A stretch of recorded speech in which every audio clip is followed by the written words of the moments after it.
আসসালামু আলাইকুম। স্বপ্নের বাড়ি বলতে আমাদের আর জীবনে কিছুই নেই, কিন্তু ছোট্ট একটা মিনি ব্লগ নিয়ে এসেছি আপনাদের কাছে শেয়ার করার জন্য।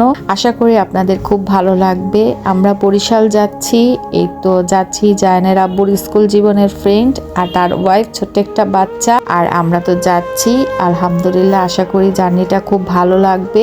আর হচ্ছে গ্রিন লাইন হচ্ছে রাজারবাগ, এর পাশে হচ্ছে ভাবির বান্ধবীর বাসা।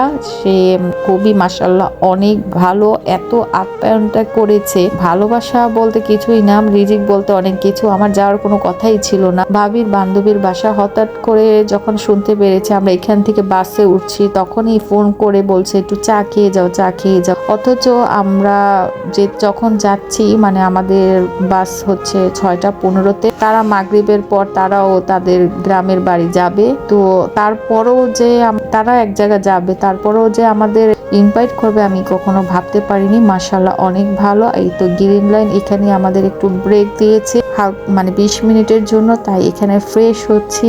আর এত ভালো লাগছে, আমি এর আগে তো একা একা করি, আসা যাওয়া করি, সবাই যখন যাচ্ছে একসাথে খুবই ভালো লেগে। ভাবি ফ্রেন্ড মানে বাকুরখানে আর অনেক কিছু দিয়ে গেছে, ওইখানে আমরা খাওয়া দাওয়া করলাম গল্প করতে করতে। কারণ আমি যে রেস্টুরেন্টে আছি শুধু মিষ্টি আর মিষ্টি, জানি না কি আছে। মাশাআল্লাহ দিলেই হচ্ছে তার একটা ছেলে, মাশাআল্লাহ অনেক কিউট। ভাবি ক্যামেরার সামনে আসতে একটু লজ্জা বোধ করে, তাই আমি আনইজি ফিল করছিলাম, কারণ ভাবিকে ভিডিও করব। অনেকে ভিডিও করাটা পছন্দ করে না, তাই আমি নিজেই আনইজি ফিল করছিলাম ভাবির ভিডিওটা নিব কিনা। তো চা খেতে খুব পছন্দ করি, তাই একটু টঙের দোকানে এসে একটু চা খাচ্ছি, কারণ জার্নির পথে একটু চার প্রয়োজন হয়। কারণ ভালো, আমরা সবাই আড্ডা দিতে দিতে মানে আসছিলাম, এত ভালো লেগেছিল আজকে কি বলবো আমি। এই তো মাশাআল্লাহ দিলে আমি, জায়ানের আব্বু আর জায়ান আমরা অপেক্ষা করছি সামনে। খুবই জ্যাম, অনেক লেট হয়ে গেছে আমাদের পৌঁছাতে প্রায় 12টা বেজে গেছে, কারণ একটু জ্যাম ছিল ভাঙ্গার পর। আমার আর জায়ানের আব্বু আর আমি একটু গল্প করছিলাম। তো চলে এসেছি মাশাআল্লাহ দিলে, আল্লাহ বাঁচা রাখলে আবারও দেখা হবে যদি জার্নি করে। আমার কাছে খুব ভালো লাগছে, কথা বলতে বলতে চলে এসেছি আমাদের বাসায়। এই তো আমি আর কি বলবো, যে আর কি দেখবো, বাবার শরীর অসুস্থ, এই আর কি কিছুক্ষণের জন্য ভুলে গিয়েছিলাম। মানুষের ভুলে থাকার জন্য অনেক কিছুই চিন্তা ভাবনা করে, মানে যত পারুক টেনশন মুক্ত থাকতে সবাই চায়, যেরকম আমিও চাই যে আমি একটু টেনশন মুক্ত থাকি। যখন জায়ানের আব্বু ফ্রেন্ড আমরা আসছি গল্প করতে করতে, কিছুটা হলেও টেনশন ফ্রি, এবং জার্নিটা খুব ভালো হয়েছে। এই দেখুন চলে এসেছি। আর আসার পর যদি দেখি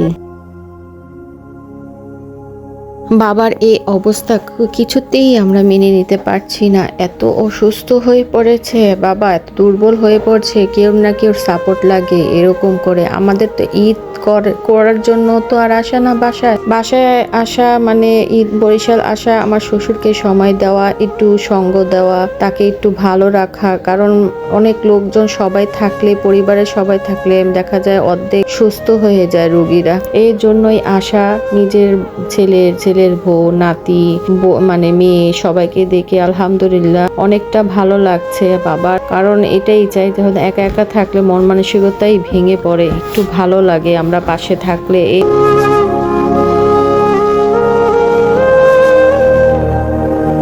তো ঈদ মোবারক, ঈদের দিন সকালে দেখেন নাস্তার আয়োজন করেছে।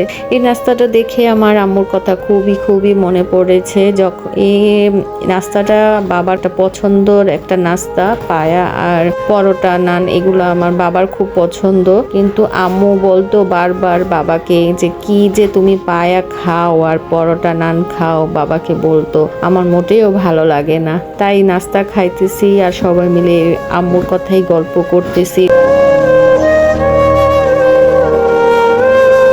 একটু চা খেয়ে গরুর মাংস চুলায় দিয়ে দিয়েছি। আলহামদুলিল্লাহ ঈদে যতটুকু পরিবারের সাথে একসাথে থাকার জন্যই আমাদের ঈদ করা। এবছর আমরা আছি, সবাই আছে, বাবা আছে। পরের বছর দেখেন আমার শাশুড়িটা চোখের সামনে মারা গেল, কত বছর ছিল, এবছর নাই। কতটা কষ্টকর, কে বাঁচে কে মরে, কার হায়াত কতটুকু বলতে পারি না।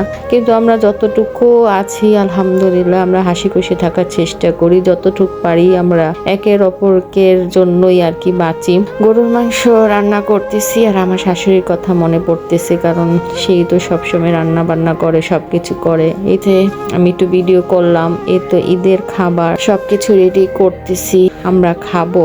কারণ খুব কষ্ট লাগে, একে একে সবাই চলে যাচ্ছে আমাদের রেখে। আমরা ছোট মানুষ, আমরা কিভাবে কি করব, কত বড় দায়িত্ব। ছোট ছোট মানুষ, কত মানুষের কত দুঃখ কষ্ট থাকে না। তাই আমরা সবাই আমার শ্বশুরের জন্য দোয়া করবেন। সে একেবারেই ভেঙে পড়েছে, দুর্বল হয়ে গেছে, কিছুই খেতে পারে। আম্মুর কাছে যাচ্ছি, তাই সকালে আসার কথা ছিল, আমি আসতে পারিনি। তাই আসরের পর নামাজ পড়ে রওনা দিয়ে দিয়েছি আমরা আম্মুর কাছে আসবো বলে। তাই আমি জায়ান আর জায়ানের আব্বু চলে আসছি কবরস্থানে। কারণ আমার আম্মুর কাছে সব সময়, আমি বরিশাল যতদিন থাকি আমি ততদিনই আসি। আমি, জায়ানের আব্বু, জায়ান আসি। যারা আমার ভিডিও দেখেন তারা তো অবশ্যই জানেন, যেহেতু এক কথাই আমি বারবার বলি। আর এই দেখেন, মা তো মাই, মার কবরস্থানের দিকে তাকিয়ে আছে। তাই আমরা কি করেছি, যে এইটা খুলে ভিতরে একটু পরিষ্কার করে দিলাম ভিতরটা। আর একটু চিন্তা করছি কবরটা একটু উঁচা করে দিব, যাতে ঝড় বৃষ্টিতে যেন সমস্যা না হয়। আল্লাহ ভরসা, আমি ভিডিওটা বাড়াবো না। সবাই আমার পাশে থাকবেন। আজ এই পর্যন্ত, আল্লাহ হাফেজ।